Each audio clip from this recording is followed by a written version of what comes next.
Hello everyone, and welcome to Season 2, Episode 1 of Star Trek Agir, a Star Trek Adventures actual play using the rules by Modaphius Entertainment. My name is ELH the Game Master, and joining me are the lovely crew of the Agir. I don't have any announcements this week, I'm just excited to get back in playing, so let's do introductions and get started. So we'll start with Randy.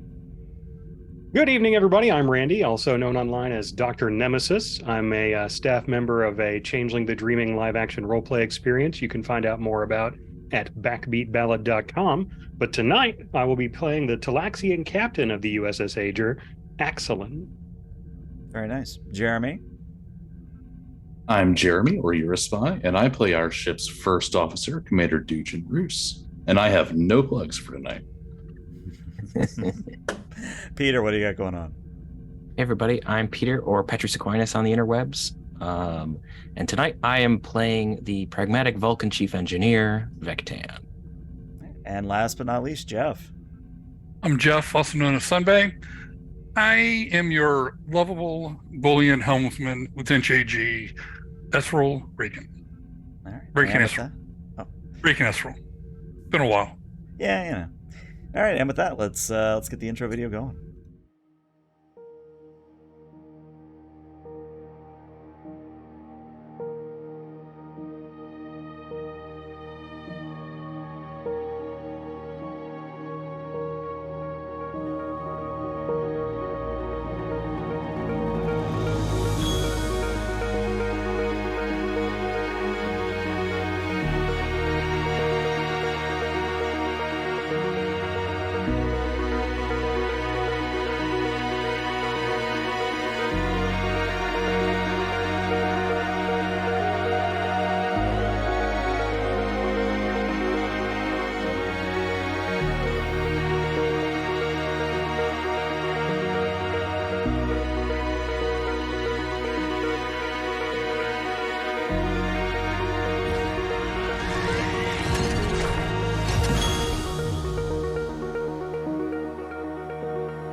And welcome back. So, as is tradition, we're going to have an opening log as read by the players, and tonight that falls to Vectan. So, Peter, take it away. Chief Engineer's Log, Stardate 90139.2. After successfully defeating the Borg sphere that had been following us, the Agir has been docked at the newly christened quasi-station. So named, I have been informed by the doppelganger Esrol, as the station maintains the subspace pockets surrounding a black hole star, which is in a state of being half black hole, half star. The Silverbloods themselves have taken to their new roles as caretakers for the station in an exceptionally commendable manner. They've begun to settle and rebuild their societal structure swiftly, even assimilating our damaged Astra instance into their number. I believe she will be an excellent liaison between the Federation and this new civilization. Not only were the Silverbloods able to repair the station with alacrity, but by doing so, we're able to begin repairs and even improvements on our vessel. The upgrades were supervised by myself and Commander Roos, and I believe that they will prove to be exceptionally useful in the future. Expanded munitions were a request from the tactical department, and in light of not only the Borg we are likely to encounter, but with the Voth and other unknown species, the Commander and I opted, with the aid of the Silverbloods, to construct anti-proton cannons for the Agir. Another improvement that we gleaned from the Borg, which required the advanced systems on the station to implement, was the nanite technology now present in the hull. This should allow the ship's hull to effectively repair itself. Commander Roos was invaluable in the integration of this system. On a perhaps less exciting note than the others, I also insisted that we construct secondary reactors to prevent losing power in taxing situations. We have, as of yet, been unable to successfully transmit a message to Starfleet informing them of our status and the suboptimal condition of the spore drive.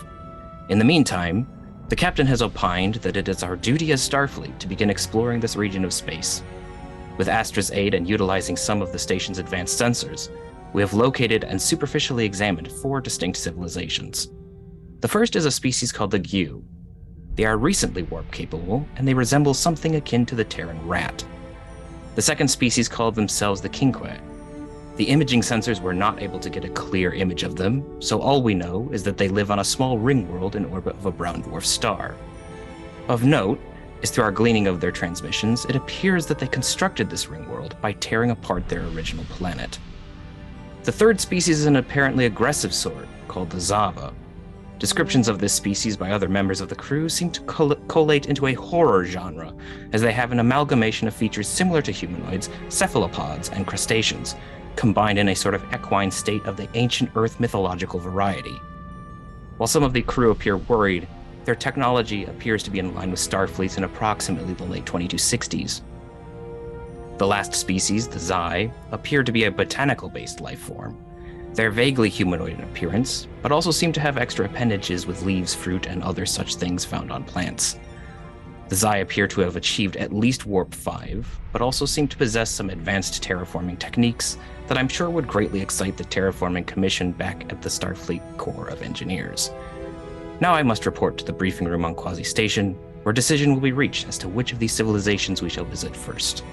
End log. Very nice. You may have 1 momentum for that, and thanks to chat, we're up to 2 momentum, and oh, look at that. We already have a complication, which I will throw at a dramatically appropriate time. All right, so where we resume is within Quasi Station, which again is that sort of very advanced, tier 5 civilization station outside of the black hole star. And the briefing room is resplendent, where it has been modeled after the classic Federation style, where you've kind of got that big table in the middle, and then you've got the view out the windows.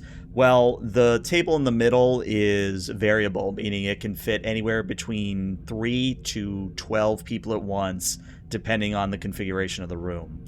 The windows outside provide a beautiful view of the star, as well as the multitude of little worker bees and shuttles that are flying by as the Silverblood continue to maintain the station itself. All of you are in this briefing room. The table has been configured to seat 6 at the moment, which means that you 4 plus your Chief Medical Officer Hailong means that there's 1 empty chair at the moment. But Vectan has just given you all the high-level briefing of the 4 species, and I leave it to you all where you all go from here. I'd like to just say right off, when we got to this meeting, y'all would have noticed right away that Captain Axelin's wearing his normal uniform, except he's got a top hat on, a black top hat. Not super tall like a stovepipe, but he's wearing an old style top hat. Just FYI.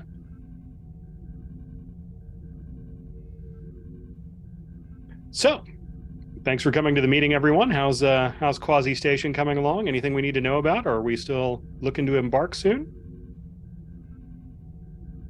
I believe that the station is in, for lack of a better term, perfect repair at this point. Gotta hand it to those Silverbloods. Pretty impressive work, huh? The Silverbloods have been efficient workers. I don't think I've seen any crew repair the station as quickly. This is all Agir personnel, right? No, nobody here's a Silverblood, like copy of one of the Agir personnel. Just want to make sure. As far as I know, Captain. Splendid. Okay. Well, yeah, hats off to them. They did a really great job. Indeed. So it seems like our next order of business is to review these long distance scans of nearby civilizations. I have always wanted to do a first contact, so I'm super excited. Y'all excited? Everybody excited? Excitement would require an emotion, Captain. Would you say that you are not unexcited, though? I am intrigued. That's close enough. How about you, Shrooms? Muted as is tradition, and that had to happen. And noise in the background. Okay. And this whole time, Esrel's just been staring at the captain, and he would paused in real life that they're trying to find his own personal mute button. Yes, sir. It'd probably be a great way to get some of the supplies we need, like more spores. Yeah, and seek out new life and civilizations, strange new worlds. That too. Glad. How about you, Roos? Been a minute since you did a first contact, huh? You've probably done like more than anybody else. It's been a moment since I've done one that was peaceful. That would be refreshing. And also we're in, sort of a separate universe, sort of. So, that very, very first, or I guess second contact after we count the station. All right, so let's review. Who's first alphabetically? I think it's this Giyu or Giyu. How do we say that? The Q, Captain. Giyu, correct? Last thing we want to do is show up and start calling them the wrong name. That's going to look bad. Okay, these are the ones that look like rodents, right? Correct. None of these civilizations that we can tell are pre-warp, right? So they're all candidates for first contact. Yes, yes. Correct. The Q Anything are on the there? most recent to have broken the warp barrier. Excellent. Okay, so they probably haven't met a lot of other spacefaring civilizations. Cool. Is there any indication that they have a lot of supplies that the Agir needs? We were not able to determine that from this distance, Captain. I see. And then the next one were the Ringworld people, the King K. Inque, yes. I mean, that's pretty impressive. Not a lot of Ringworlds in the Federation that I'm aware of. No, they seem to possess advanced technology if they are able to reform their planet. I know. You'd imagine you'd need to move out of the planet, then turn it into a ring, and then move back into it. So it's kind of tricky to live on something while you're demolishing it. I would be concerned that a species that destroyed their home planet might be destructive in general. Well, they're definitely not environmentalists. Or maybe they have a really radically different interpretation of environmentalism from what I'm used to. So the next one are the Zava, correct? Yes, Captain. Okay, and that's the one that we have an indication that they not only look like octopus monsters, but also they're aggressive, correct? As best we can tell. Let's try to avoid them. Do they patrol any one particular area other than their homeworld? Their home system primarily. There are a few excursions outside. Yeah, well, let's keep as far away from that as possible, because I think we've had enough starship fights. I know that we're itching to try out that new nanite repair system on the hull that the Borg were so gracious to donate, but I'd rather save that for, sometime in the far future. Or maybe even never. As much as I That would would be like to fun. test it, Captain, I would prefer it under experimental conditions rather than combat. Exactly. Okay, so let's that's a no on the Zava. And then there's finally the Z, which are sort of like plant people, right? Yes. Now, we didn't have a lot of plants where I grew up because it was on spaceships, but I'm under the impression there's very, very, very few plant-based intelligent organisms in the Federation, right? There are Way more precious common to few. be like animals, right? Correct. So lots of unique opportunities. Does anybody have any opinions as to which of these civilizations we should seek out? It appears that the Z are particularly peaceful. That might be a refreshing change of pace. It would be nice to meet someone who wanted to get along with us. I mean, even the Silverbloods, it was a fight at first. Shrooms, any insight? Well, You know more than anybody else about what we're going to have to do to repopulate our spore supply.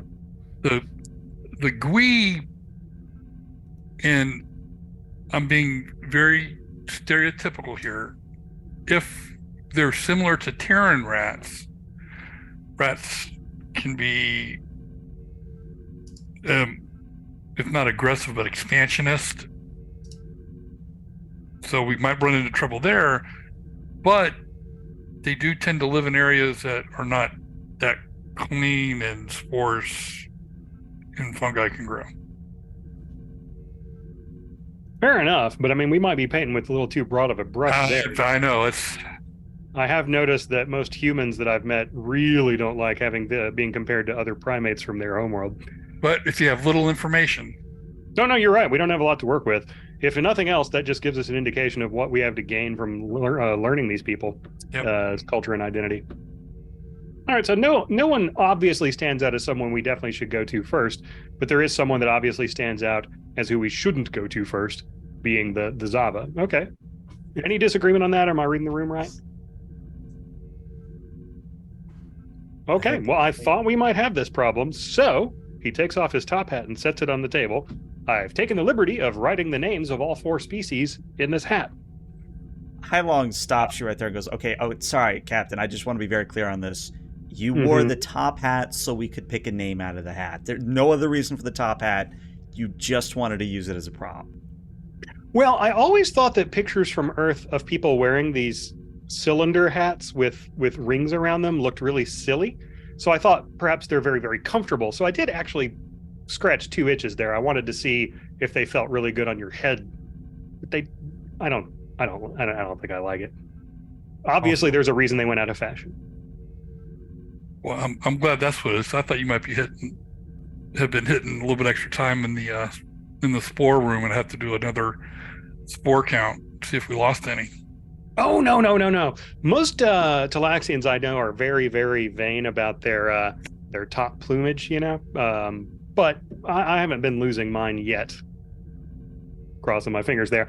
So no, that's not I'm not compensating for anything. Also, these hats are a lot warmer than you'd think. It's not like it's a fur hat, but very warm. Anyhow, so I'm just digging out the little pieces of paper on which I have written the Zava, and that should leave 4 or 5 of each name in there, so we can all just draw names out of a hat, unless anyone has a better idea for how we're going to choose. I wanted to be very fair, you know. Not simply use a random number generator on a pad, Captain. Is that truly a random number generator? I mean, it's probably random enough for our purposes. It's probably at least as random as the hat trick. I trust Vactan's engineering ingenuity. Could write a program quickly here, Captain. But if you wish to stick with the paper, it is your prerogative. I like that. I like the hat thing. It's allegedly an ancient tradition, and I think it sounds a lot of fun. By all means, you may have fun. My head's very clean. All right, Axelin draws a random name out of the hat and passes the hat to the next person. Let's say it's Vectan. We all take paper out of the hat. I mean, do we each want to roll like a combat die or something? It appears that we're voting randomly. I mean, I'm not going to examine your piece of paper, so if you want to claim it says something other than what it says, that's also fine. If you have some strong opinion of what you think we should go do first.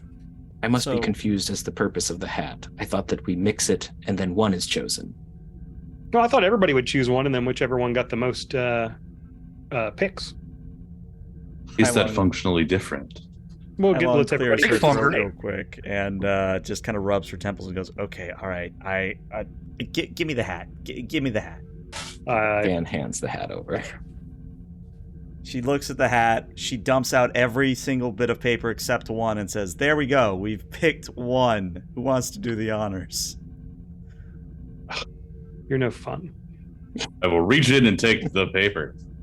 Captain, if I was fun, I wouldn't be chopping off limbs with swords, and we can't have that. Ektan raises an eyebrow. No comment.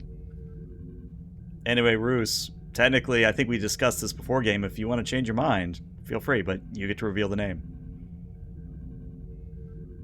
Oh, good. It looks like we're going to see this. It looks like we're going to go see the Z. Oh, the plant people.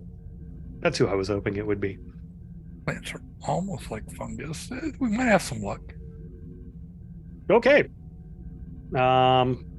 He picks up his hat and says, "Let's prepare the ship for embarking to the system where we located the Z, and make sure that we plot a route that keeps us good and far away from any of the systems that known to have Zava activity." Yes, sir. And everyone's dismissed. I go to my quarters and try to find a nice place to hang up the top hat. Good thing, too, because you didn't do anything with the hat. Hailong was going to confiscate it and chop it up. So good I'm going to call put there. it on my bust of Neelix, the most famous Talaxian. That's Tuvix. Yeah, I was going to say, what happened to Tuvix,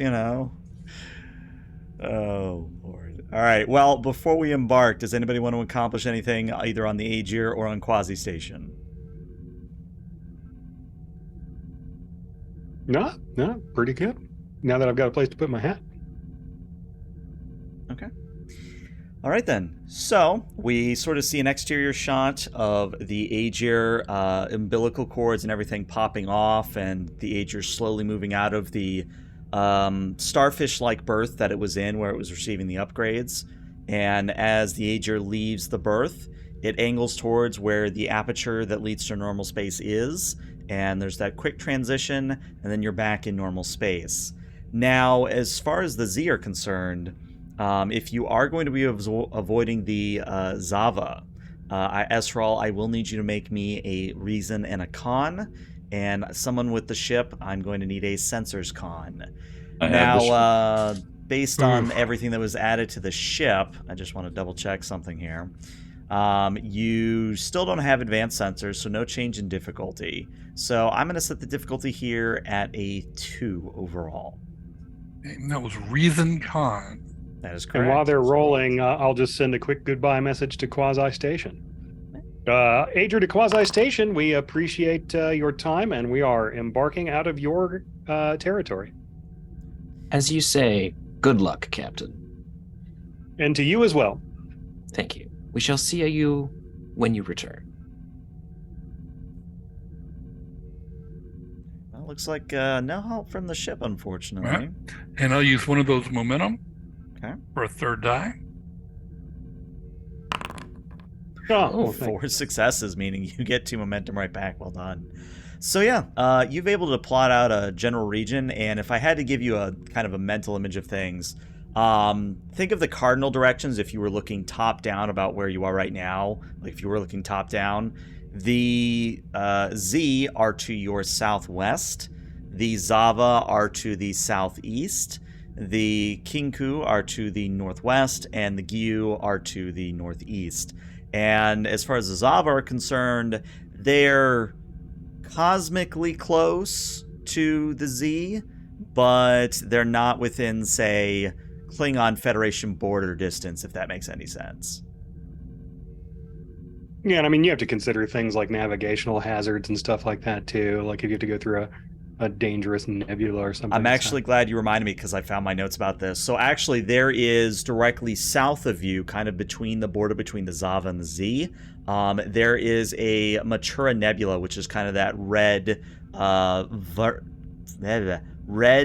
violent, turbulent nebula full of very excited gases, I think is the way to put it, where you could go in there, and thanks to the upgrades of your hull, you could hide in there if you really wanted to, but anybody that doesn't have the advanced capabilities of the Agir, you don't want to be in there for long. We probably don't want to be in there long. It's a pretty risky maneuver even then. Who knows what's flying around in that stuff. Yep. It's actually kind of a good thing, though, that there's a dangerous navigational hazard between the Zava and the Z. That way, if the Zava decide to invade them, it would be hard. Mm-hmm. All right, so course laid in, and let me know when you're ready to engage. Wait, aren't you the captain? Well, I want to make sure that we've got that we're all ready to fly. Helm, light her up. Lighting up now, sir. So you take off All at right. warp, and real quick, does anybody want to accomplish anything before you arrive at Z territory? What should we say when we get there? Should we offer them a gift? Nah, I think we're good. We can talk to them about star charts and stuff. We don't have very good information on this area. Sir, we may want to enter this. We may want to approach at extreme range, use our superior technology to assess more about them before we close. All right, Helm, can you put us a couple hours out when you drop us out of warp, and we'll do some scanning and long-range communication as we approach. Can do. Excellent. Don't want to alarm anybody, you're right. Nobody wants a giant spaceship just dropping up into your doorstep from a civilization you've never heard of. That would be bad, or at least unnerving. All right. So, dramatically appropriate amount of time later, maybe a day and a half, because again, you can go pretty fast. You arrive at Z, the Z home system, and the Z home system actually is extremely similar to our own of Sol, where there are 9 planets Pluto's a planet. You're not going to convince me otherwise. Where actually every single planet is, again, similar to our own, but there has been vastly different terraforming operations on every single one. So, for example, Mercury, I mean, it's a little hot, but if you wanted to breathe and, consist on basically a blasted desert world, that's what you got going on Z1. Z2, that's sort of Venus, they have about halfway completed terraforming, where you could sit there for maybe an hour, 2 hours, class L kind of environment, but long term you would need some sort of medical capability or a biodome to live in. The third planet, Z Prime, is class M, just like Earth is. Seems to be very, very green. Even the oceans that you're seeing are more of an emerald color than anything else. As far as the Mars counterpart, it is still red, but you're able to tell that that's just because, very similar to Z Prime, it is just red flora that are sort of proliferating across the surface. Then as you go out into the outer rim where you've got the Class J gas giants, you see that a variety of the moons that are out there have been terraformed for Class M environments. And then all the way out on the edge of the system, the Pluto counterpart is currently only having a Z station in orbit of it. Now, the Z station looks kind of like a potted plant, in that you kind of have that, what is the word? That frustrum-shaped sort of pot with a sort of solar panel and technological stem that sort of sprouts out of the pot, if that makes sense. I think so. All right, well, let's open hailing frequencies and see if we get any bites back. Okay. So if you're just opening hailing frequencies, you're not actually sending anything, but do you want to send something? Yes. This is the starship Agir, a representative of the United Federation of Planets. We come in peace and would like to learn more about your culture and exchange information about our own. And I'll give our present location. Our present location is, and then I'll just have Astra update that and play it on a loop. And, depending on what their tracking capabilities are, they might not expect Starship to be where it is or whatnot. Okay. What is their communications mechanism? Are they still using radio? Are they using subspace? Are they using some other technology that we can't detect? Would you like to make a roll for it, Roos? Sure. I'll scan for it if. I would say, Vectan, why don't you two assist each other? That's how we'll do it. Yeah. So, Roos, if you want to give me a reason security, Vectan, if you want to give me a reason engineering, this will be at a difficulty of 3 overall. Vectan will probably take the lead. Okay. I don't know. Chad has a good idea. Space folding carrier pigeons. IP over avian carriers. I love it. I love it.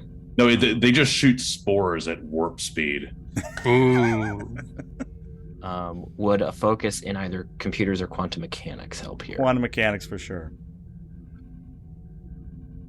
All right. Well, Vectan has 3. So that's going to get you the momentum back. Because I said it was what, a difficulty 2? Did I say that right? Yes. Okay. Sorry, I'm still getting back into the swing of things. It's been a long week.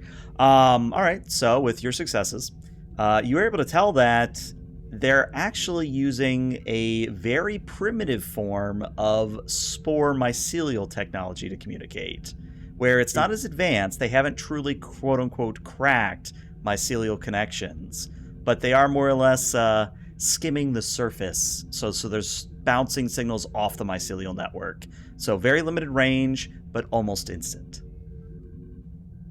Considering the part of space we're in, I wonder if this is how the Borg sphere initially started researching spore technology. Perhaps they assimilated some members of this Z culture's scientist community. I definitely scan for Borg now. Now you scan for Borg. Do you want to spend a momentum to ask that question? I think I probably would, actually. Yeah. Seemed like a good use of momentum. So yes, actually, now that you know what to look for, since you were ex-Borg, Yeah, you see that it's very, very decayed. In fact, there hasn't been a Borg signature in years, but at some point within the last 2 decades, there has been a Borg signature, transwarp signature in this area. Are there any active Borg? Are there any active Borg outposts or anything that we can see? Not that you're able to detect. Sir, the Borg have been here sometime in the last 2 decades or so. Oh. I can't detect any sign of them now, but we could just be too far away. Somebody had better answer that phone because I totally called it. Well, that does actually put to bed something I've been concerned about for some time, which was whether or not the Borg stole that technology from a Federation research vessel. But it is a shame these people have had encounters with such an ugly, aggressive species. You Lieutenant, seem to have left them alone after the fact, however. or were defeated, which would be an interesting mystery in itself based on their technology. Lieutenant, can you reach out? Can you create something that will allow us to communicate on this communications network? You mean Vectaner? Me, sir? You are our spore expert, are you not? Oh,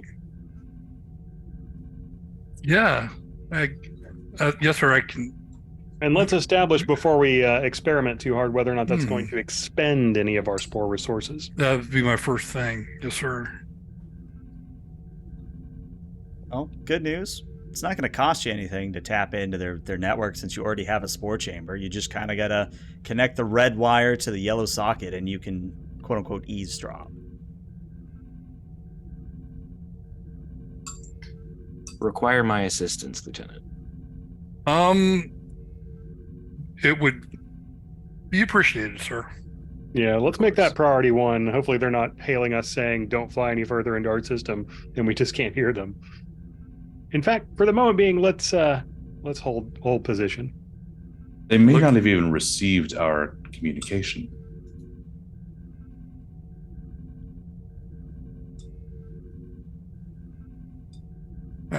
Sir, permission to go to the spore chamber? Oh yeah, absolutely. Joel, you have the con. Welcome Happy to take over, sir.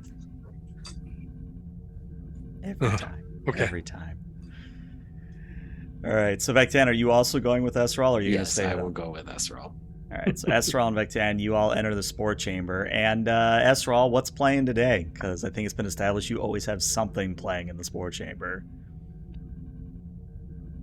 The Rockefeller skank. Disturbed. Okay. Going through the greatest hits. And right now it would be Down with a Sickness. Down with a Sickness. Okay. All right. I'm curious, what is Vectan's opinion of the music? Vectan walks in the room and he raises an eyebrow and looks at Esral. This is a unique choice of music, Lieutenant.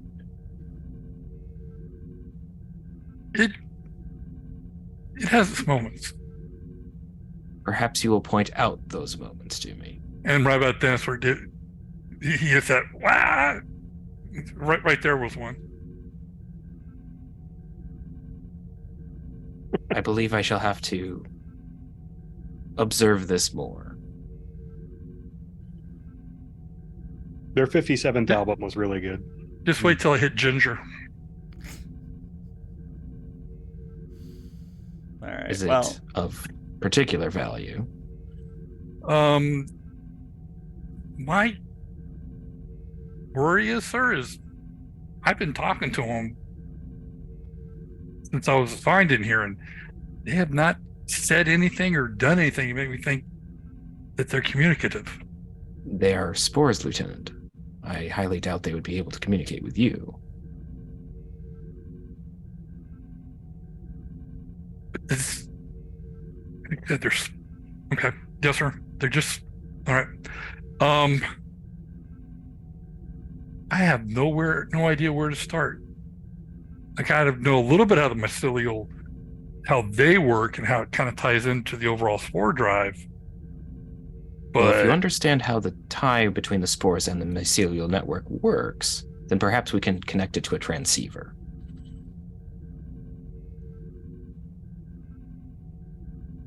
and the captain did say something about a red wire into a blue wire. Go to While the crude, the analogy is apt. but old school telephones where they have just I mean old school Earth telephones, old school receiver with a transceiver and a speaking part and a hearing part. Mm-hmm. And right now we do just the hearing part. I believe we can attempt to make that work. Because the spores are always connected to the network. Yes, there appears to be some sort of entanglement. We will see if we can tap into that. All right. This sounds like a job for the technobabble generator. It does. It does.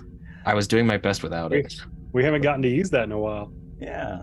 Just a reminder, unless I forgot to put it in there, if you go to your rollable tables or if you go to your macro window, there should be a Technobabble macro if you choose to use it. But for the rolling purposes, Asrol, if you could give me I think we've decided it's a daring engineering or a daring con for you. I forget which we landed on. Vectans is definitely a daring engineering on their part, though. I am going to set the difficulty at a 4, though. Would it still be a con if we're not using it to maneuver? See, that's kind of the interplay in my head, is because I can't remember what Past Me said when it came to you and the spores. I did a lot of medicine. That's what I'm thinking. You know what? I think that's what it is. I think for you, it's a medicine. Yeah, I think that's right. Okay. Not that it matters. Your engineering, your medicine are both 3s, so you know. What am I doing to assist? Daring and engineering on your part. And again, it is a difficulty of 4. Difficulty 4. How about I take... Would quantum mechanics help? It would. Okay. And your Spore Whisperer focus for Esral would also apply. Check.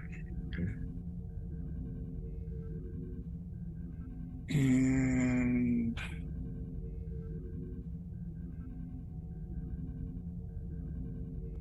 also have the new ability that we picked up. That gives me, being Dr. Shroom, typically my medicine is a 1, but anytime I deal with the spores, it's a medicine of 3. Mm-hmm. So, how about I take 3 momentum for 2 dice? Rolling 4.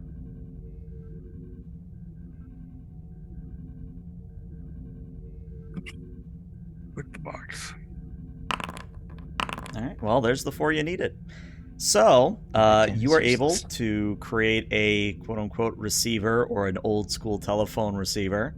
And when you do, you begin to pick up frantic communication. Long story short, as you listen in, there is a lot of talk between Z Prime and Z Mars, as I'm just going to call it for the ease of my brain, where they are currently trying to assemble a defensive fleet because they think the Borg have returned. Oh boy. We better get on the transmit part. Indeed.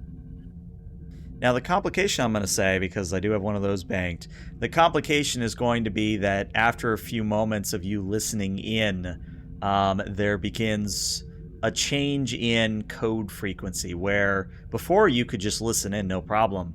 But now it's like they've added a layer of encryption on top of their communications. Oh boy. Almost as if they've noticed you listening in. Spores, yeah. Now look over at the spores. Don't tell them we're listening in. Work Captain with me. Axelin leans over to Roos and says, "Hey, number 1, how many credits will you bet me that I won't tell them that we've come to communicate with their extinct whale population?" Huh? Sucker bet, sir. It is, isn't it? Bridge to Ezreal. Lieutenant, Ezra's here, sir. Good news, bad news. how are we looking on getting the ability to communicate with these folks? Good news, bad news. We can hear him. We can hear him. That's great That's news. the good news. Correction. We could. True. Is that the bad news? We're now unable to hear them? Well, I guess good news, bad news, worse news. That's the bad news. Worst news is they think we're Borg. Okay, well, that's bad. We're trying to get to work on the transmit part of my task. Would you require additional personnel or resources? I don't think so. It looks like was our spore population the same? Yeah, no change. In there's a board, a little countdown clock that kind of keeps track of ups or downs and gives me a little. Lieutenant, I do like require a whiteboard. Astra's presence. Oh, yes. Well, she's always been always around, so I take her for granted. Well, could we have the raw feed? Of course, Commander. I can pipe the raw feed to the bridge. It will be meaningless at this point, but you will know immediately once we are able to decode it. Belay that. Number one, I'd rather not have a raw feed to that particular part of the ship for the whole bridge to see. Why don't you just get on down there and provide a little supervisory insight? Understood, sir. However, we do have a cryptographic expert. Who? He points at Joy. Right. Oh, Forgot about that. that's right. All right, live feed it is. I'd like to just remind everybody on the bridge that the facility in question is a classified one that does not exist on this ship. And Astra doesn't materialize on the bridge, but she simply chimes in and says, "Technically, sir, the entire ship is a skiff." Doesn't exist on the skiff. Astra, on screen. So, since there's no visual, but you are able to see sort of a waveform pattern, Joy, if you want to try to crack the code, we can certainly try that. Otherwise, we'll go back to Vectan and Esrol as they build the transceiver. Any hope of cracking that, Ensign? I was actually going to direct her to do that, which would allow me to use my advisor thingy. All right. And since this is an activation of Joy, you can give her an upgrade, can give her another focus, could give her a talent, could give her a value. Some discretion. That might be. I'm very discreet, sir. Let's put a pin in that for now. I don't think, unless there's something we want to give her that would help with this right now. Well, what I would tell you on her part, let me look at her sheet real quick. I think she would be rolling probably a reason, or no, it would definitely be an insight and a security because she's breaking in through encryption.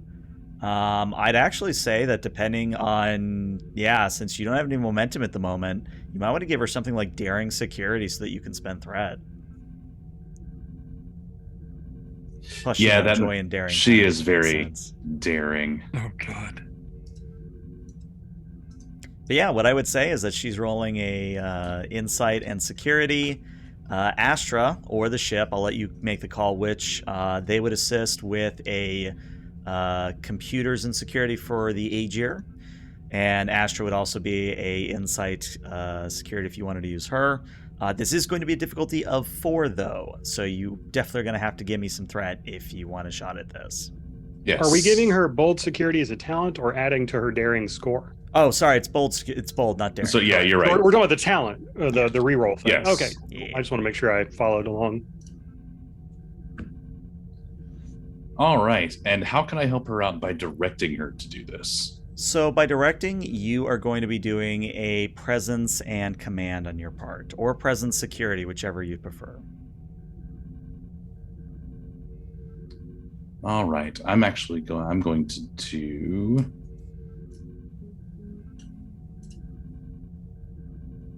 presence and security, and I'm going to coach her through this. Okay. Which I believe reduces difficulty, if I remember the talent correctly. For advisor, she can reroll a d20. Okay. For advisor, though, it has to be the command discipline. Yeah. Oh, does it? I thought it was presence. Okay. I'll use command. That's fine. Okay. I will coach her through it. Yeah, I was considering taking that talent myself, so. All right. So she is going to. What is the rate at which she can spend threat? Is it the same as momentum? Players. What do you think, guys? Do we want to spend one? Do we want to give 1 threat or 3? I like 1. There's an awful lot of threat of the board already.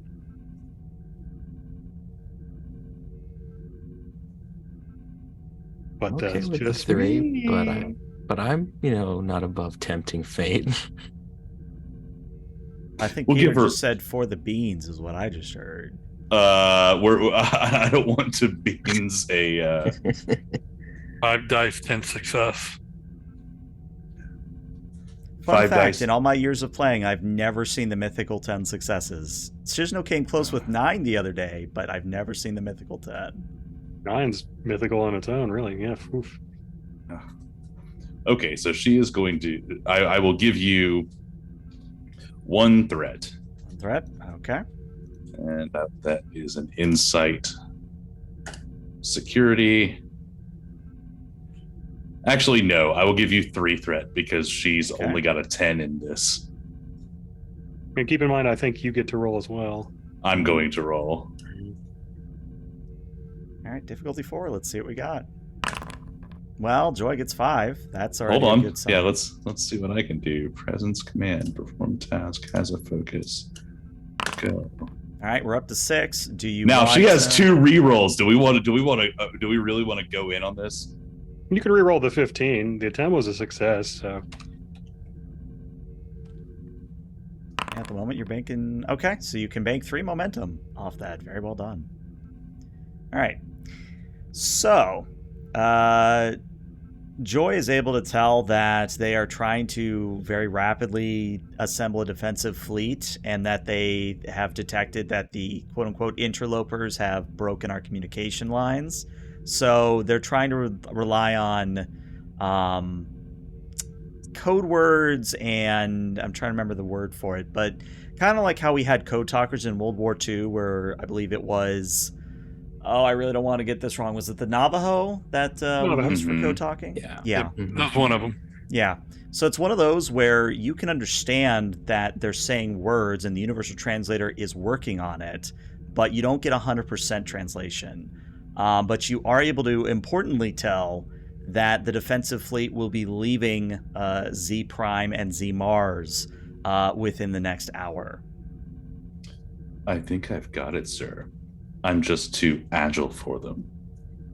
Intellectually. all right. Well, that doesn't sound very promising. We're certainly alarming these poor folks.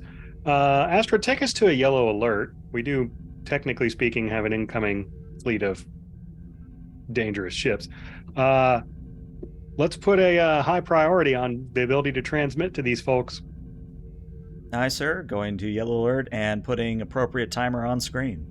I wonder how they knew that we'd broken into their communications, though. I guess our cheeky little spores ratted us out. My I'm guess not is it entirely was sure. their spores.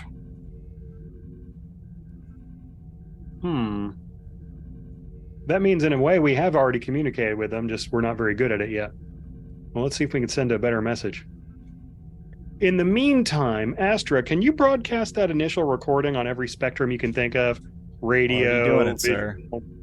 Yeah, anything even non-traditional, flashing lights and Morse code, whatever you can think of, just so their scientists might get an indication that we're trying to communicate with them. I could tape a thumb drive to a triple and shoot it at a torpedo if you wish, sir. You did say every method, sir. I'm just being thorough. That is definitely a method, but let's hold that as a last resort. Aye, sir. Don't want to We endanger don't our have any triple. triples to begin with. Right. Lieutenants, how y'all doing in the spore room? We're getting ready to shift over to testing out the transmit. All right. So, I think this is the first instance where we're doing an extended task for you all, I think. Yeah. Second time, I think. Maybe. First time maybe. Ezra was in there Oh wait, Oh, we're that's doing an right, that's extended right. task. Yeah. Huh. Yeah. but I was doing it all with medicine. Mhm. Comes Miracle Worker. I still have nightmares of that day. That means I did something right. All right. So the way this is going to work is I think we're going to lean into Vectan here because you've got Miracle Worker. It is going to be a Daring Engineering on your part, Vectan. Esral, you would be assisting with Daring Medicine. Let me type out the extended task. So your work track is going to be out of 16. Your magnitude for this is going to be a 4. The difficulty is also going to start at a 4. There is going to be 1 resistance, and intervals of time is really what's going to matter here, because you only have 1, 2, 3, 4. You only have 4 intervals of time here, each interval of time representing 15 minutes.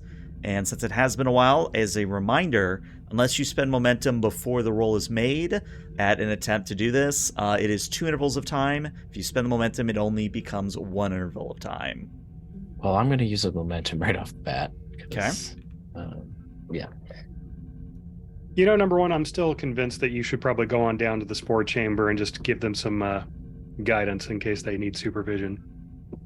Probably best, sir.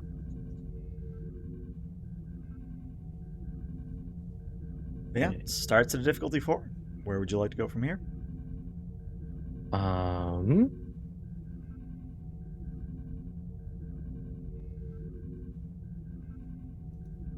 Well, Something to do with isolinear chips, I think. Mm-hmm. that could work. Okay, so my quantum mechanics focus definitely applies. Question is, do I want to use my determination here or wait? Well, you do have veteran. You do have a chance to get it back. All right, let's use my determination Okay, to get 2 the free 2 successes. successes. I'm going to use at least 1 more momentum to get a 3rd die. It would be 2 momentum for the 3rd die. Oh, 2 momentum. Do we want to do that, or do you want me to throw a threat? You benefit from momentum or threat. Do you have like a cautious or bold feature here? Mm-mm. I would do stick not. with the momentum, honestly. Okay. So But, we'll use the momentum. Would it be 1 momentum for 3 dice and then... Well, it's because Plus of the the 1 determination. for the work track. Yep. Yeah, well, what it is the determination counts as a die in your 5d20 pool. So technically you're buying a 4th die, which is why it's 2. Oh, right. Okay. And I take it we can't order of operations that. No. Spend the momentum unfortunately, and then yeah, spend the determination determination. already bumps it up.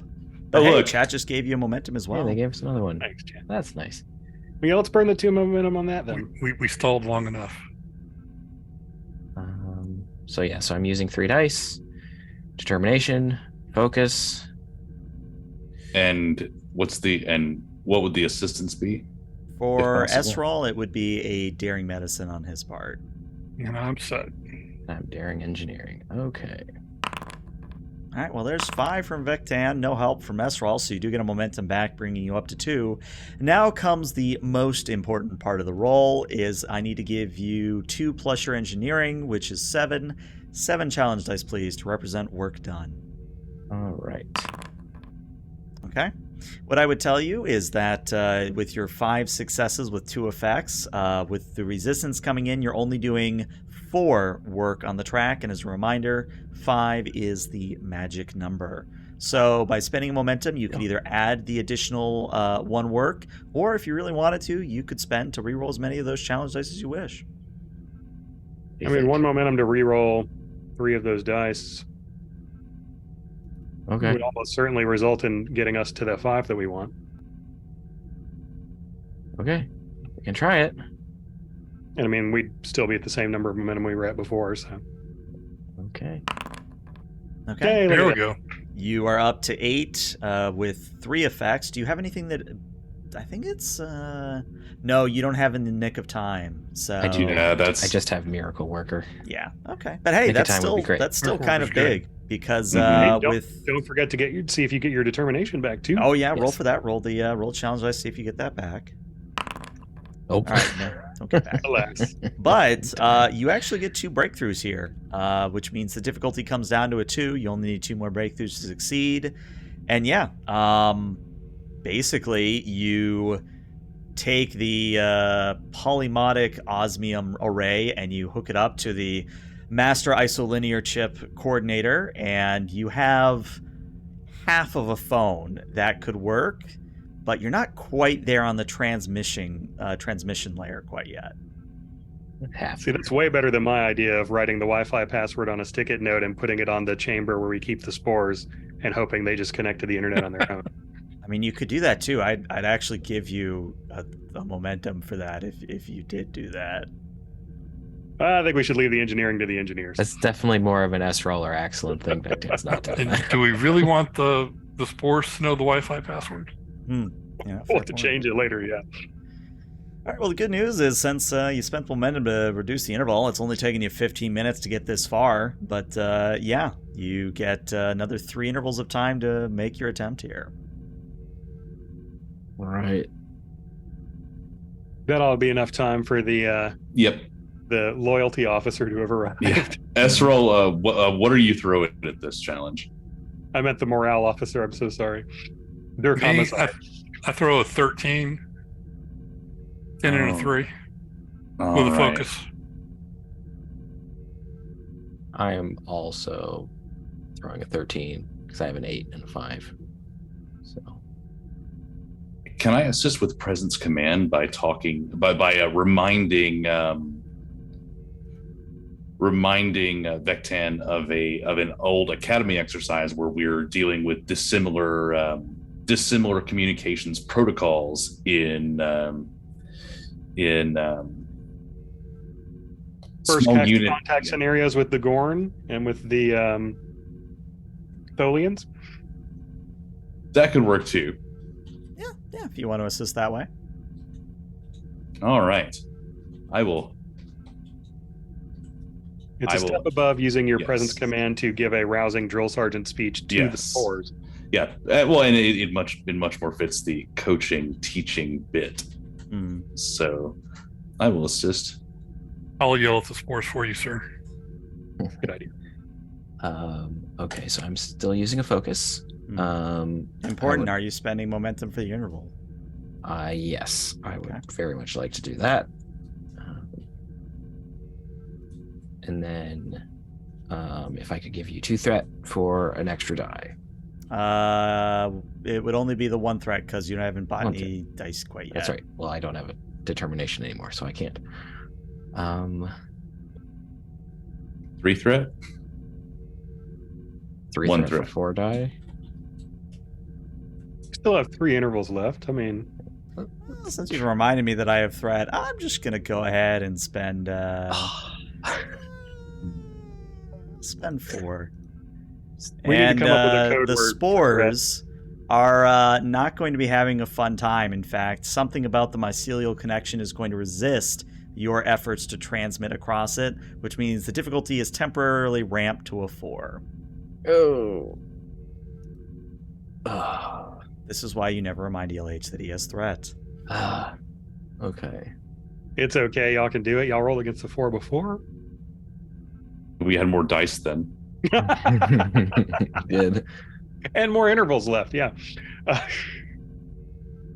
Okay. Well, I'm still definitely using the 1 threat to get 3 dice. Okay. Do we want more? Well, Roos just got you 2, so Thank you. And you get to re-roll 1. And you get to re-roll 1. Okay, well, let's see what happens. 4 complication. No, you actually get the 2 you need, but you could tempt fate and re-roll the 16 or the 15. Do we want to? I always vote for temptation. We will need the momentum to. Okay, so let's try it. So just re-roll the 1. Mm-hmm. Nope. same Worth a result. try. Same thing. Oh Lord. All right. Well, you get your 4 you needed, so go ahead and it's another 7 challenge dice here. And what I would tell you is I need to see at least 6. All right, that's 5. You could give me 1 threat to get the 6 you need. Does that just give us the last success, or does it re-roll the dice? Nope, it'll give you the additional point you need. Sounds like a good bargain to me, guys. Yeah, let's do it. Yeah. Then within 30 minutes of time after you've scared the hell out of the Z, you finally have a working telephone. And because I like the mental image, it is quite literally one of those like curly cord things that hooks into the spore chamber, and you get a dial tone on the other end. A little crank, a little sound-powered phone crank. There you I go. hand it to the commander. A candlestick. Excellent work, Commander. Thank you, sir. All right. Unknown chamber to bridge. This is the bridge. You should have communications shortly, sir. Right now, I've got a handset. Can you hold it up to the speaker? He holds it to his comm badge. Citizens of the Z system, this is the starship U.S.S. Agir. We are representatives of the United Federation of Planets and come in peace. Repeat, we come in peace and mean you no harm. We have come to learn about your culture and offer information about our culture. Please advise. He moves it down to where the speaker is now on his comm badge. I love this mental. Please advise if you are receiving our communications. What the fuck world do I want to I have this picture in my head of them holding a handset and like taping a comm badge to it. Okay, I think I know what I want you to roll. Roll me a presence command. I think that's for you, Axel. I think that's pretty solid. Presence command. I guess the ship is going to assist you with a communications and command. I've got it. Would negotiation be an applicable focus? Oh, sorry, go ahead. I'm just trying to debate the difficulty in my head. Why don't we say the difficulty on this is going to be... You did spook them, and I do have threat. I'm going to make it a difficulty 5. Let's make this interesting. Because they're already committed to defending themselves, right? Mm-hmm. Heck, maybe the Borg even sent them like a message that they interpreted as a peaceful message because they hadn't translated it properly. So they're like, "Oh, it's the same." Well, you know, that's a wonderful idea. I'm going to spend more threat to say that the complication range is now 17 to 20. Yeah. I love to ice skate uphill. Okay, so negotiation, I assume, would be an applicable focus. Oh yeah. Would esprit de corps or street smarts also apply? It would. Because as a Talaxian, I do get a bonus to when I have more than one focus that applies. Okay. Mm-hmm. Then I'm going to, I wish to offer a threat for an additional die, please. Okay. And who's going to assist me? Is it going to be Astra or Ruse? Ruse is, I suppose, my conduit to the comm system. The ship has assisted you. Yeah, the ship's already rolled and you didn't get any help there. The universal translator's messed up and it says, we are from the United Federation of Planets. We are going to learn about your culture. Resistance is futile. Well, that's what the complication is going to be now if you roll one. Okay, I'm using a focus and my complication range is Stop giving him ideas. Is my comp range 3 or 4? I think you put in 4. 4, okay. Remember, it's difficulty of 5 here, so you may wish to... Oh, my lord. Okay. All right. Well, resistance is futile. So there's no way to recover that. I can re-roll you have one determination. You could re-roll, but what I would tell you is you have to double crit in order to succeed here. Yeah, but I mean... okay, so a determination lets me re-roll all those dice? As many as you want, yes. Okay. Just not the ship's die. I can't re-roll the ship die. And theoretically, I'd still be able to re-roll another one later on, right? Because of my because of my many talents. So the way it works, and this is something that I've been corrected on a few times, and one of these days it'll actually stick. When you re-roll a die, you can only re-roll it once. So if you use your re-roll to re-roll a die, you can't re-roll it again. Well, I mean, it's got to get better because it can't get worse, right? Yeah, I'm gonna re-roll 2 of those dice because really, what I really want to eliminate complications more than I want to succeed. Okay. So are you just spending determination to do that? Yes, I'm spending in determination. I'm going to re-roll the 20 and the 19 because if I just use my being of many talents, I can only re-roll 1 die. Gotcha. So we would still be stuck with at least 1 complication, and I'd rather have 0 complications and fail. Mm-hmm. So what I would say is, if you'll permit me, a good value to tap here is actually a mission directive from the Agir of don't pull a Janeway. Yes. Yep.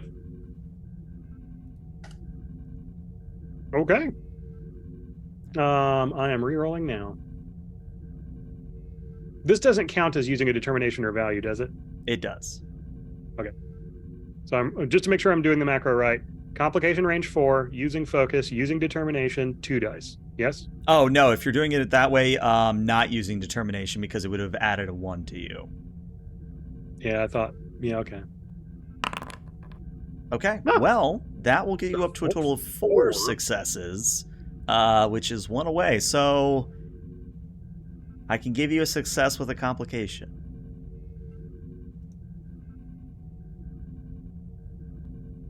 Yeah, okay. Let's just don't want to end up in a firefight with the friendly aliens. So you get your meshes out, and I've been drinking heavily here, so hopefully I'll be able to do the scratchy voice for a while, but you get a hail back, and you get... This is Starfish Wild Fruit of the Z Federation. You say you're from the United Federation of Planets, is this correct? Yes. We are reading that you are reading as a Borg signature. Your hull is unfamiliar to us, but we recognize a Borg signature anywhere. We have captured technology from a Borg sphere and integrated it into our hull to make us better at fighting them. It was a Borg sphere we destroyed. You claim to have destroyed a Borg sphere. Yes. There's a very long pause, and then they say, "We are sending out an escort. Do not deviate away from the escort. Follow all instructions." Thank you. And then if there was like a click on the line, you would hear the phone being hung up. Astra, can you prepare a holovid recording of the Borg sphere, the last little couple seconds of the fight where we blew them up? So, Do you want it in 720p, 1440p, 2180p? I want it in a format that I can play off my tricorder if I go meet these plant people. 1080p. Okay. Normally I would just transmit, records of us doing it to them, but I don't think our communication system with them is very reliable right now. I wouldn't even imagine how a file would turn out. Roos literally grabs, until Vectan and Esrol can get this routed to the bridge, he literally grabs 2 comm badges and tapes them to the thing. Vectan picks it up and just perplexedly looks at it while you leave. That's what happens when you let red shirts touch the engineering stuff. I'm not an engineer, but I have had to do far stranger things in the field. Yeah. Good luck, Commander. Unlike engineering, the command track believes in the existence of good enough. So. All right. Well, as you all wait for your escort, I think we're going to take our 5 to 10 minute break there. We'll be back shortly, everybody. Stick around.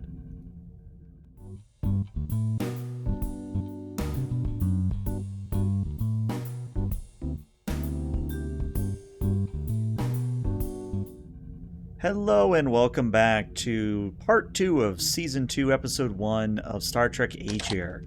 If you're just joining us, well, the players have gone out to make first contact with Z, the sort of plant-like species that they found in the immediate area around Quasi Station, where a breakdown in communication almost nearly resulted in, fisticuffs of a kind anyway.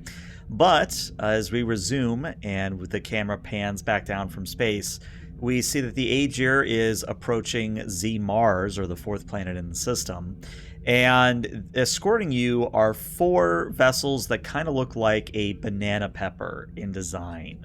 So kind of that yellowish, I guess it is technically a banana shape still to some degree, but basically it's a pepper with warp engines on it, more or less.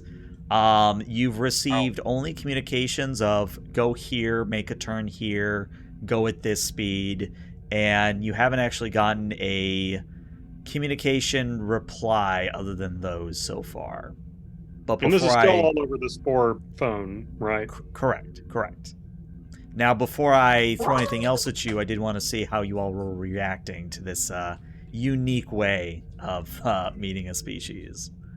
I'd like to keep Joy on the helm and Esrol and Vectan in Spore chamber in case, we have another communications down outage, because it could be disastrous, right?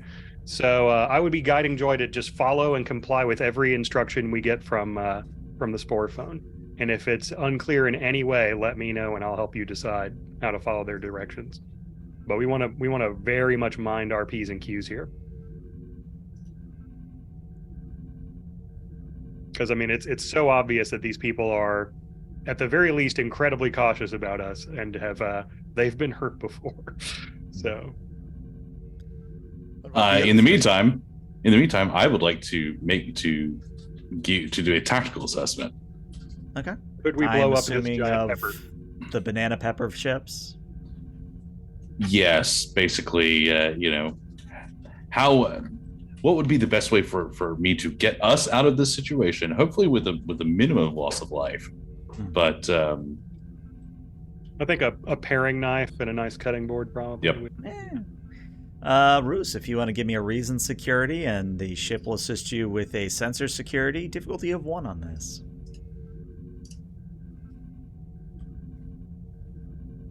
All right, Starship Combat is the focus du jour. Mm-hmm.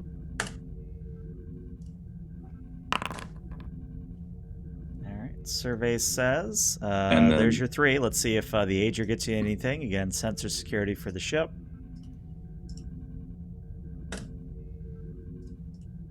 One tie. All Yes. right, 4 successes, meaning you get 3 momentum for your troubles. So you are able to tell that they don't have anything approaching a tractor beam. They only have grappler cables. But interestingly, and this might be why they fought off the Borg, they have anti-proton cannons similar to yours. Ooh. So get out of close range very quickly. Mm-hmm. Got it. I look at my view screen and say, excellent tactical assessment, numero uno. If we had to defend ourselves against anti-proton cannons, am I accurate in saying that it would be nothing but ablative armor and hull repair? I believe our shields would hold against them, but the easiest way to defend against them was just to get out of range. It's the most pragmatic way to do it. Fair enough. Can we outmaneuver this vessel? I mean, obviously enough of them exist, they can probably pen us in eventually. We could make a spore micro jump and outmaneuver their entire fleet. Fair enough. We are also likely more maneuverable than they are. All right, well, let's just very much hope it doesn't come to that. Given time, sir, I could take, or if you wish, I can attempt to identify their shield modulation such that I could bypass it, but I would... Yeah, let's hold would off take on some time. aggressive probing, just in case they detect it. I don't want to seem hostile. Understood, All sir. right, Lieutenant Esrel, how are we looking in your department? Everything steady as she goes? We're working. Fair enough. You let us know on the bridge if there's anything we can provide to ease your burden down there, okay? Aye, sir. And we'll disconnect with the captain. Astrid, what's the spore count? It's actually gone up about 2%, actually. Do they look happier? They look happier to me. I mean, they don't really have faces, so I couldn't read a facial expression, but You there's can't 2% tell them more of them. apart?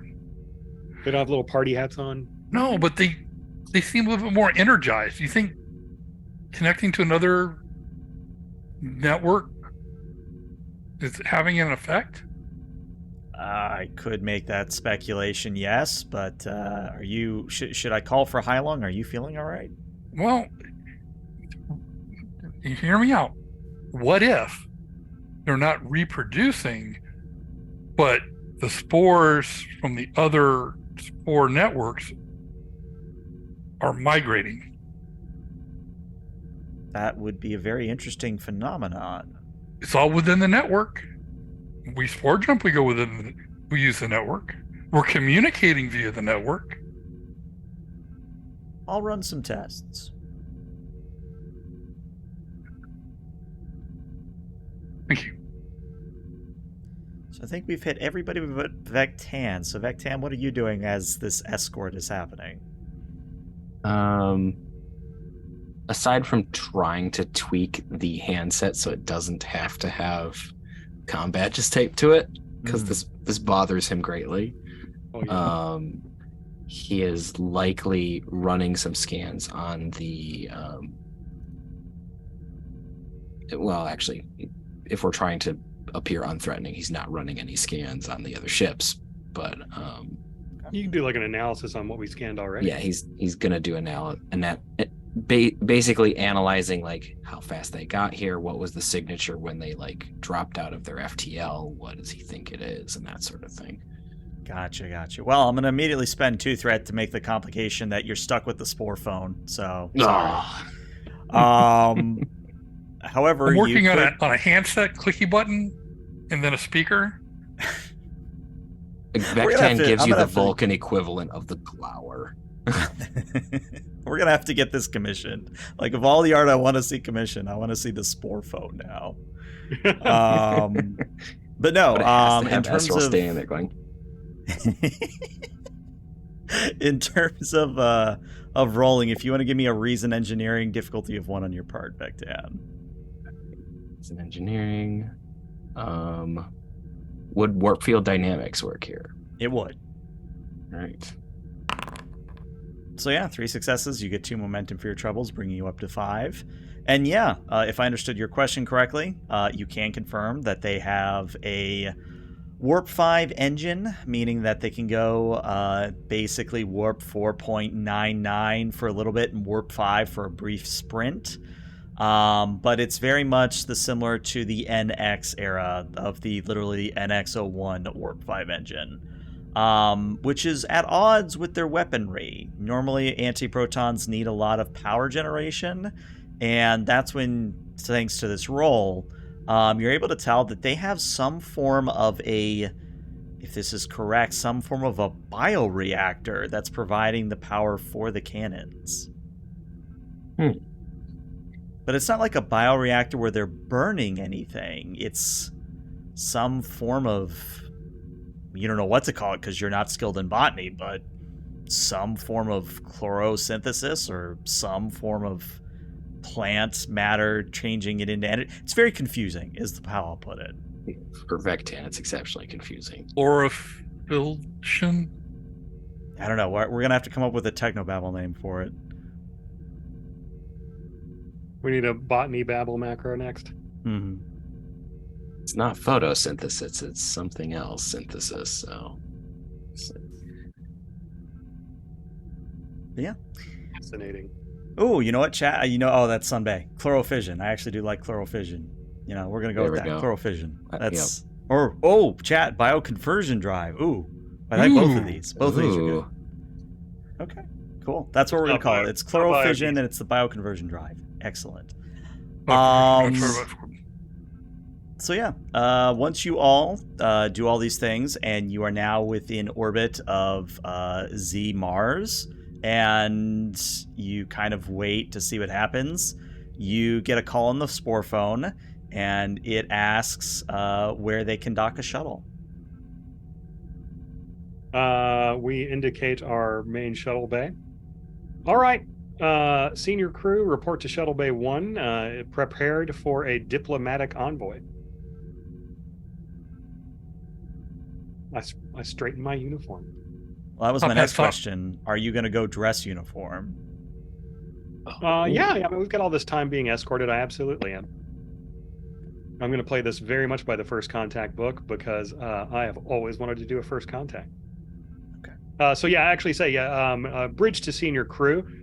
Meet me in Shuttle Bay 1 in 30 minutes in full dress uniform, prepped to receive an ambassadorial envoy.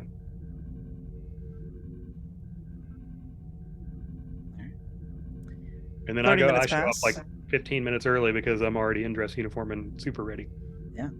So, 30 minutes passed. You all see that Axelin's probably been here for about 15 minutes, but you all wait in Shuttle Bay 1 as coming in on the other side of the force field is what looks to be a blackberry of some kind, standard sort of like bulbous. It's a blackberry. Everybody knows what a blackberry looks like, and if you don't, go to a supermarket. I'm sorry, just go to a supermarket. You'll see a blackberry there.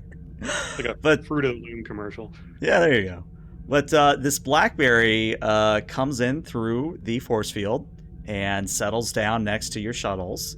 And then sort of the bits of bulb, I forget what they're called, but the berry basically peels open to reveal one of the Z. Now, this Z is actually very small, maybe about the size of a teenager. So kind of short, maybe about 5 foot, maybe. But they are very vibrantly colored. Their upper halves behind their head are 2 purple mouths, I guess you would call them, where they are sort of glowing with a blue, purple and blue light. They have sort of larger hands than they do arms, so as the arm progresses down to the hands, it gets larger. Doesn't end in claws, but definitely looks like it ends in these digits, which again glow with that purple and blue light. They appear to be flat-chested. You can't tell if they're male, female, or other. You can't make that distinction quite yet. They do have what appear to be tendrils or tentacles or whatever you want to call them, roots maybe, which they are able to shuffle in on, but not very fast. In fact, in the time it takes them to get out of their vessel and approach you proper, maybe takes them about 30 seconds. So it's a very slow process. But when they speak, it is with that same gravelly, almost like Dr. Professor Girlfriend and Chainsmoker voice, which I can only do so well. But they kind of look between the 4 of you and say, my name is Nisa Lovely Spark, and on behalf of my people, the Z, I welcome you to our star system. Thank you very much. My name is Captain Axelin, and on behalf of the United Federation of Planets, I welcome you to my vessel, the U.S.S. Agir. May I introduce my second in command, Commander Dujan Roos, our pilot, Lieutenant Junior Grade. I always get, is it Dakin Esrel or Rakin Esrel? Rakin Esrel, and our Chief of Engineering, Vectan. Well, it was a pleasure to meet all of you. One thing that I need to confirm right away is that you destroyed a Borg sphere or a Borg vessel, and I was just hoping you had data to that regard. Of course, I pull out a tricorder. I've prepared a recording of the last moments of that rather heated battle. If you would like to view it, I hit play. So they lean in just to look at your tricorder, and actually as you sort of watch them watch the video, you notice that their irises actually are also glowing with that blue and purple light. So some form of bioluminescence in general with this species. But as they watch this footage, they kind of cock their head to their side and say, that's just quite a bit of work. I'm of course inclined on behalf of diplomacy to take your footage at face value, but could you give me a copy of this that I could give back to my people for analysis? With pleasure. Astra, could you arrange for that? And little thumb drive materializes in your hand, which you can hand over. I offer a thumb drive. Thank you. They shuffle back to their ship, plug in the thumb drive, shuffle back. Well, I must say you all look very different than the Z do. We all are... Well, we have a variety of plants that we all mimic, but you don't seem to mimic anything. No, we, of the majority of the species that are in the Federation are descended from animal life, not plant life. But we also hail from many disparate star systems that have all joined in a peaceful unification. For instance, our pilot, our helmsman, Mr. Esrel here, is a Bolian, whereas Vectan is a Vulcan, one of the very first species that the Federation integrated, or that founded the Federation, rather. And I myself am what's called a Talaxian, from a part of space that's very far from where their respective homes are. And Nisa looks directly at Roos. And what about your first officer here? My first officer started his life as a Trill, another species that's been in the Federation for a great deal of time. However, he was unfortunately captured by those Borg at one point and converted into, or pressed into service on their vessel. Fortunately, we were able to rescue him. All right, because this is exactly what I wanted to have happen. I need you to roll me a presence command. If you have diffused the tension, that would be a very important focus or talent to have right now. It is going to be difficulty of 3, and you need something that is related to, well, diffusing the tension in terms of a focus. How about esprit de corps and negotiation? I could give you one. I couldn't give you negotiation because you're not actually giving and taking here, but I could give you a spirit of core. Okie dokie. And you have 5 momentum, difficulty of 3. And I'm wondering if Ruse can assist me by seeming very non-threatening and non-Borgy. You're muted, as is tradition. That is true. I'm going to, let's see, I could assist by... I wish to spend 1 momentum for an additional dot. Okay. Well, there you go. There's the 4 you need, so you actually get the momentum right back. All right.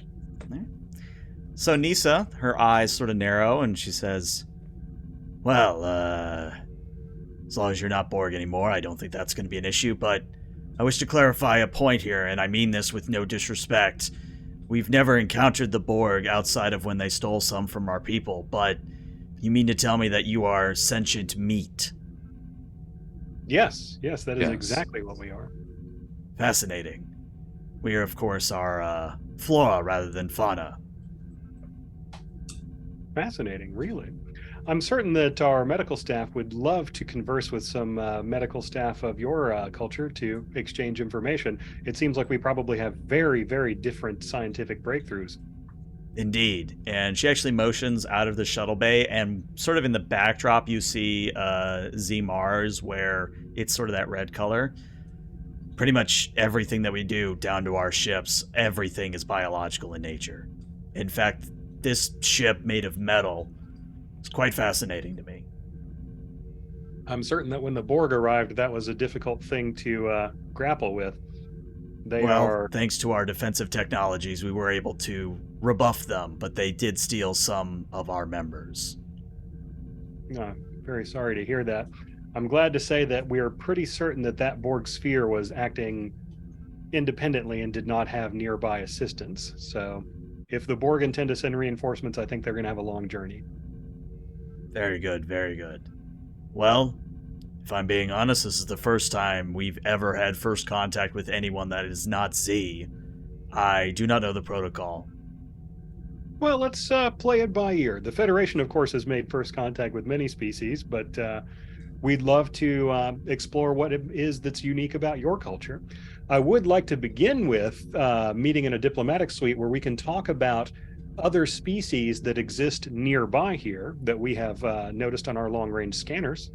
It seems that at least one of them is somewhat warlike, so we'd love to warn you about them in case they pose a threat to your people. That would be acceptable. And they kind of look around, and then they look at the doorway to the shuttle bay behind you. How far is this diplomatic suite? I tell them the distance in meters, and then I do a quick calculation in my head of how many multiples of the trip from their ship thus far that many meters is. So you give that number, and they blink a few times and say, 1 moment. And they return to their vessel. And when they come back, they have what is basically a skateboard, more or less, where most of their weight's on the skateboard, or at least on the board with wheels, and then they use 2 tendrils or 2 roots to scoot themselves along.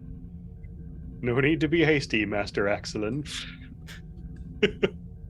All right, I lead the way to a diplomatic suite, trying to keep pace with what they appear to be comfortable with in terms of speed. Oh, they're very slow. In fact, unless you want to go at a crawl, they are actually kind of pushing themselves to keep up with you. I go at a crawl. I'm not going to make it into a marathon just for our guests here. Okay. I was going to require a fitness con on their part, but since you're going slow, I'm not going to roll for them. It's probably super awkward for us, though. Mm-hmm. It's like an escort quest in any video game where they're too slow for walking speed, but if they were to run, it would be too fast for your... It's annoying, is what it is. What was that, number 1? Nothing, sir. All right. I'm going to go ahead and calm ahead to Astra to prepare the diplomatic suite with astrogation information, just for the handful of star systems where we know that there are intelligent species around here. Okay. Astra also asks, would you like me to prepare refreshments, sir? Yes. Vectan, could you go over their dietary preferences as we travel so that we can relay appropriate things to Astra? Sir, were you able to gather any readings while you had your tricorder out earlier? They typically are. To try? If you want to spend 2 momentum to create that advantage, you could have those scans. Oh, I wouldn't. I definitely wouldn't have. No, but I mean, you might have just opened it. The thing would have just turned on. Mm-hmm. Ask the tricorder to like, oh yeah, were you on when I did all that? Yeah. Okay, yeah. You said it was 2 momentum, right? 2 momentum to create that advantage. Axelin cracks open his tricorder and goes, well, I'll be damned. It actually did scan some stuff. I sent it over to Vectan's tricorder. So, Vectan, I don't know how much of a green thumb you are in real life, but you can make your own call about their dietary needs here. I'm not a green thumb in real life, so they want to eat nothing but raw meat and drink blood. Yeah, they're all Venus flytraps. Peter, Miracle Grow, hot.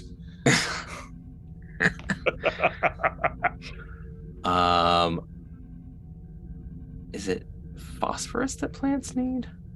Phosphorus, nitrogen. Yeah. Okay, so I'm going to like have the computer like create a sort of like what we would understand as like a soil supplement. Mm-hmm. So literally Miracle Grow. Yes. But not in crystal form. Yes. Ooh, yeah, there's a thought. What if you made that, instead of actually literally giving them soil, what if you made it in liquid form? Yeah, just stir it up. Put all the nutrients into a liquid. Yeah, let's do that to make it a little bit more interesting. Okay. So when you arrive at the diplomatic suite, you of course have the astrometric data. You have a wide spread. Most of it is designed for you all, but there are several pictures of a vibrantly green liquid, which Astra informs you is your supplement, as we'll call it. But Nisa kind of looks at the spread and says, "This is quite fascinating. Do your vessels have growing facilities?" We have technology that assists us in making food of various types out of raw nutrients, actually. There is, however, a hydroponics bay on board, if you would like to see it at a later point. It's probably quite crude compared to what you're capable of. Of course. Well, I would say that would be par for the course from what I've seen so far. You appear to have fascinating levels of technology that outpasses ours, but based on what I'm seeing here, I think improvements could be made to your hydroponics bay. May I? And they point at the green pitcher. Do you have medical personnel that could examine this to ensure that we haven't made a mistake? You know, that's probably a fair point. And she reaches into what looks like she's reaching into her skin, but she pulls out, from a pocket, she pulls out what looks to be some form of a ghost pepper, or at least it's kind of red and it's pepper-shaped.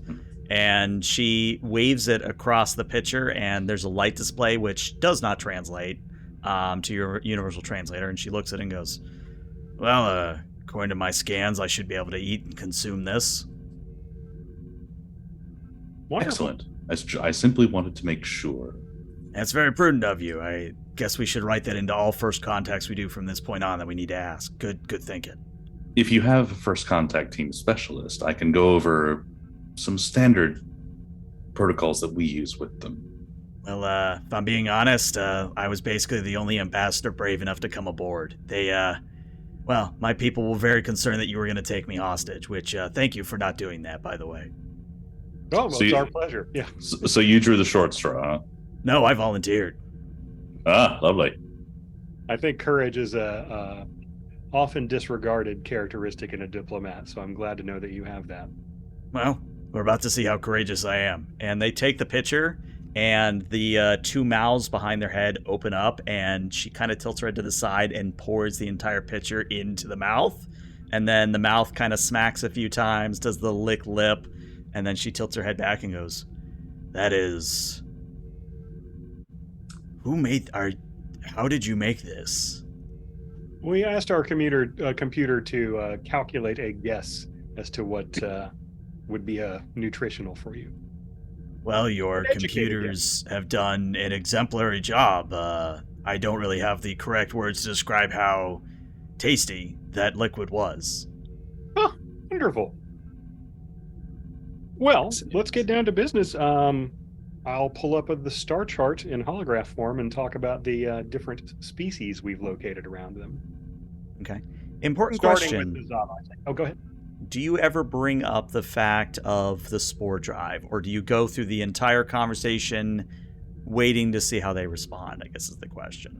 Yeah, I'd like to have some foreplay before we get into that, get a gauge for how these people are, and also if they seem cagey about spore stuff or bring it up as though it's no big deal, because to us it's a big deal, but to them it might be the equivalent of electricity. Like, yeah, we've had it for a zillion years and we're not impressed by it. Right. So. I do have a complication from chat, so I think what I'm going to say is they obviously ask about the Zava. They're like, hey, can you give us whatever scans you have so we can avoid them? They seem marginally interested in the other two species. Like, they're not going to make overt gestures to go say hi, but if they encounter them, great, not an issue. But you will note that anytime you try to be subtle about, hey, you know, how do you want to communicate with them? Or, hey, this is how we would communicate with them. Nisa deliberately steers conversation away from anything related to spores, and you would get that no roll required for any of you. Yeah, that's my street smarts in action there. I kind of wanted to take that temperature.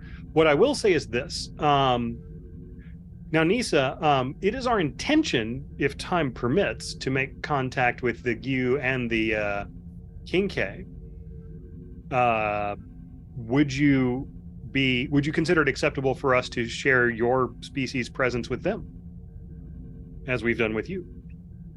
I will need to interface back with my superiors on that, but based on what I've seen and tasted so far, I believe we shouldn't have an issue. Wonderful. Well, I just don't want to go spreading rumors about people that they don't accept. So, your scientists might have mentioned this to you, but when our ship entered your system, we began broadcasting on the electromagnetic spectrum, the kind of radiation that produces visible light, messages of greetings and peace. And it seems like those weren't detected by your people because we have different ways of communicating. No, they were detected. We just couldn't decipher the signals you were sending. I think it would be acceptable for us to give your scientists a deep set of schematics on how our radio communication systems work, because we find that more often than not, when we encounter civilizations, this is the sort of system they use. And it might be very helpful to you when you make first contact with other civilizations. Well, I would be happy to take those schematics back to my people, along with the recipe for whatever this green stuff is. And they take another picture and pour it in. Oh yeah, the recipe, absolutely. Consider it done. In fact, Vectan might even be able to construct for you a rudimentary communications device to use as an example for your scientists. There's nothing classified about Federation radios. So... Do we still have Peter? I know Peter went dark there. Yep, my camera just decided to act up. I'm still here. Okay. Blended. Okay, cool. Yeah, so I'd like to very much do that. And would it be possible for us to arrange a second meeting with some scientists and representatives of your culture where we can offer that information and that communications device and ask some deeper questions about the relationship between the Federation or the United Federation of Planets and the Federation of the Z? Again, I'm amenable to it, but I'm going to have to take it back to my superiors. Of course, absolutely. Well, would it be best for us to remain in orbit of this planet while your superiors and your associates get all their ducks in a row? That would be acceptable. Wonderful. Well, we're very comfortable here, but if an invitation is extended to explore the surface of your planet next time we meet, we would very much love to see things from your point of view and explore a diplomatic suite of under your control. Right as you say that, the ship goes to red alert, and Astra reports Sirs, we have a problem. If you'll excuse me for a moment, Mr. Ruse can play host. I've got some sort of ship emergency to attend to. Please don't be alarmed. I exit the room very rapidly and ask Astra to report. Yeah. I take out a pad and glance over it. Okay. Both of you see that a Borg probe has entered the extreme range of the system. Now, the probe, for those of you who have never played Star Trek Armada, it's basically a tiny little rectangle thing, very easily destroyed, but it has showed up at the edge of the system. Does Starfleet believe that when destroying a Borg probe, the Borg come to investigate? Depends on how thoroughly you blow it up.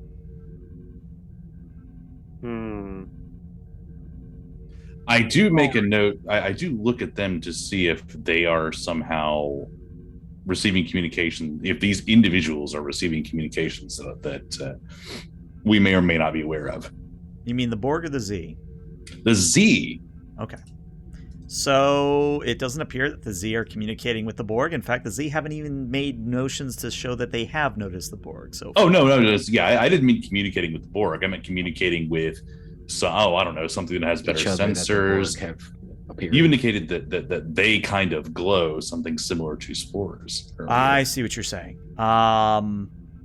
Yes, in fact, the ambassador's bioluminescence has changed a few times. In fact, now it's kind of more of a purple than a blue, so it's definitely shifted towards the lower end of the spectrum, or is it the higher end? I always get those confused. Either way, they kind of look at you and look at the pad, and they don't know what the pad says because they don't know your language, but they say, Is everything all right?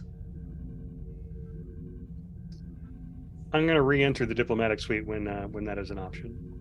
Okay. It appears that the Borg have entered the extreme edge of the system. I'm sorry, did you say the Borg? He brings up on his pad a view of the system. Actually, he puts it up on the wall screen. View of the system. Well, with the relative position of us and the planets and the Borg. Well, I'm going to tell you something straight here. I personally don't believe you're the reason why the Borg probe is here, but you have to understand some of my people are going to see it that way. We're going to act against the Borg probe. I'm almost certain of it. Engage it. You mean to destroy it? Yes. You also understand how that might be seen by our people. I don't. Well, it took a lot of our ships to destroy or chase away the Borg vessel that first came into our system, and I can tell you, having already transmitted the footage you gave me earlier, there's quite a buzz about whether or not those weapons could be used to destroy us as well. But if you go and destroy this probe in full view of our full sensors, that footage isn't going to be contained. Everyone will know about it. Our capabilities, it would be extremely difficult to keep our capabilities secret. You understand, yes? Yeah, I'm beginning to. First contact is quite complicated. I view it from my perspective. If we were not to engage, your people would likely think that we almost certainly brought the Borg here. Also, if we hid our capabilities from you, particularly in a dangerous situation like this, how would you trust us? Go ahead and give me a presence command difficulty of 4. Diplomacy! Mm-hmm. And you have 2 momentum.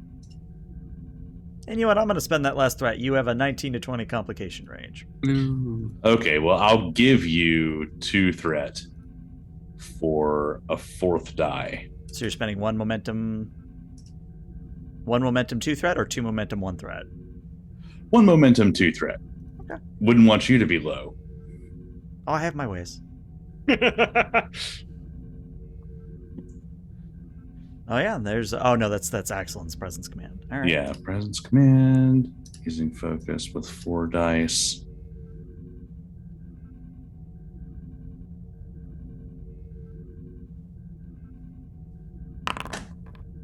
4 successes. All right.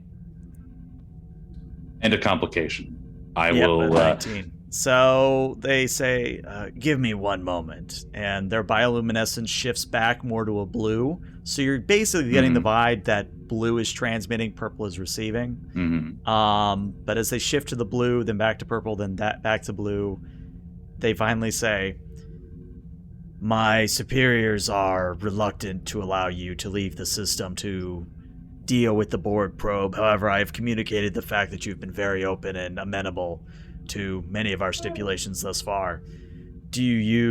How much would you require? How much time would you require to destroy this Borg probe? I will to re-enter the room at this point, if that's all right. You can enter. Yeah, you can. Has everybody been briefed on the incoming danger? It's here. Yeah. Yes. I have a proposal I was working out with Astra in the corridor. What if, in order to preserve the illusion that there is nothing worth sending further probes towards to the Borg, we were to try to use the ship to accelerate a piece of space debris like an asteroid and throw it into the path of this Borg probe so fast that it can't evade it? So in lieu of a torpedo or an energy weapon, just knocking it with a rock so that the Borg think we lost a probe due to natural reasons. A relativistic catapult, Captain? Yes. Do I think it'd work? Yeah, I mean, it's a stretch, but if you got a piece of matter going so fast, I mean, I know Star Trek deflectors are all about stopping projectiles, but if you get a big enough object going fast enough, I mean, Newton's third law and all that. Or is it second law? I never remember. Are we in the... based on my understanding, are we in the Borg probe sensor range or not? Not yet. Okay, because that wouldn't moot it out.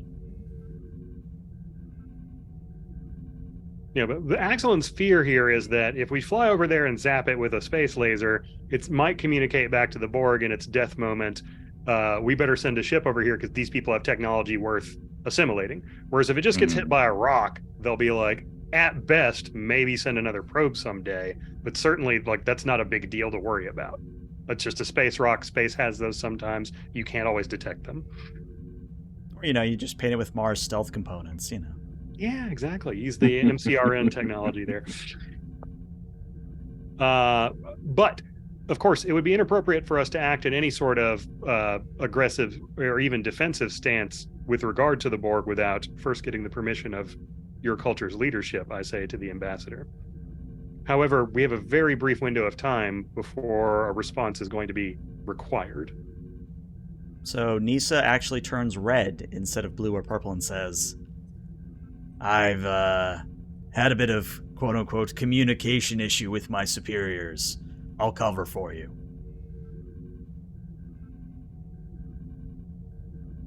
Astra, is there... You and the captain have discussed this. Is there an astrological body that we could use to do this without it looking too suspicious? Asteroids don't accelerate to significant chunks of light speed on their own. There is a comet that is on a leisurely, quote-unquote, stroll through the system. It's currently near Z1. Unfortunately, in order to get there, we would either have to send the Proxima and not be detected by the probe, or we would have to do a spore jump to avoid the Borg detection. Does the Proxima have a tractor beam? It does. Lieutenant Vectan, can the Proxima redirect this comet, or even a chunk of it, in such a way that it will definitely impact that probe? It'll have to be going fast enough the probe can't see it in time to dodge it. Would the Proxima have enough power to shift something of such significant mass larger than itself? It could if you had a really good pilot. If we were to employ the services of Lieutenant Esrol, we may be able to utilize the Proxima to do such a feat. Very well, Ambassador. Esrol, prepare. Mr. Ruse and Mr. Vectan should join you on board the Proxima. Respectfully, sir, you may want me to be your backup plan here in case we must engage the enemy. I was thinking of staying in command here myself for that reason. Ambassador, I'm formally requesting permission to send a smaller vessel to in towards the star at the center of your star system with the express purpose of firing a comet at the Borg and then returning here. They turn back blue, then return to purple, and say, "My people are not thrilled by it, but if you are able to pull this off, it'll go a long way into bridging the gap." Well, like most Starfleet captains, I have the luxury of being very confident in the skills of my crew. That's Commander, it. No, Commander, Lieutenant, you're with me. Let's get it done, Astra, people. prepare Proxima for launch. And as you return to the shuttle bay to get the Proxima ready for launch, that's where we're going to make this a two-parter. So yeah, what'd you guys think? I think we used threat really well this time. Yeah. I think it wasn't all in one big chunk. It was consistently affecting us. Yeah, a fleet of Borg cubes didn't just randomly drop in. Yeah. No, it's Somehow- 13 threat per Borg cube, so, I can only do that a few times. the Fed has dropped the rate on Borg cube interest rates. Now, Borg Tactical Cube I don't want to... or Borg Diamond at 18, now that's a spend. I don't want the threat to become like some limitless bank that we're just drawing from, but at the same time, I don't want it to be like we fear ever using it because it's so horrible, the consequences. So I felt really good with the way threat worked this session. Yes. Excellent. All right, well, Twitch stick around because we're going to rate somebody, but YouTube, this is where we'll say goodbye. Bye, YouTube. Hello, everybody.